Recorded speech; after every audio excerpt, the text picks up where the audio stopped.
Magandang araw nga po pala sa inyong lahat mga idol. Habang nasa taas nga po pala ako ay may napansin ako. May dalawa kasing bata naglalaro sa baba at ang gagaling-galing nila. Kaya bago ang lahat mga idol, shoutout muna kay tatay na may daladalang kape.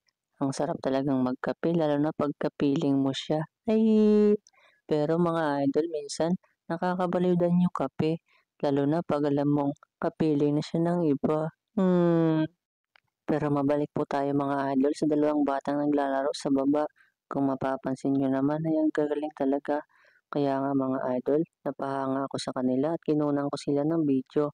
Kasi sa kabataan ko, hindi ko man naranasan yung ganyan. Iba kasing nilalaro namin sa probinsya. Tsaka hindi rin ako marunong ng mga ganyan. Kaya nga napahanga ako sa kanilang dalawa. Akala ko nga mga idol ay umuwi na sila, pero tiningnan ko sa kabila ay lumipat lang pala sila ng pwesto at trinay nila kung kaya nila. Pero ayun nga, trinay ng nakapula pero kaya niya naman pala. Maya-maya nga mga idol ay may dumating na tatlong bata. Ang sarap talaga panoorin ng mga ganyang bata. At ang sarap din balikan mga idol ng pagkabata. Nakakamiss talaga yung wala kang iniisip na problema kundi puro lang laro.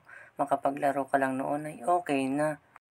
Kahit hindi ka kumain noon, makapaglaro ka lang ay okay na, busog ka na. At sa punto nga po pala itong mga idol, ay napahanga ulit ako sa isang bata. Kasi trinay niya din yun mga idol kung kaya niya.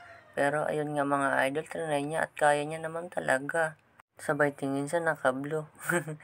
At ibang klase talaga ang dalawang batang ito. Napahanga niyo talaga ako. Maya-maya nga ay umalis na ang tatlong bata. Kaya hanggang dito na lang ang bidyong ito. Paalam!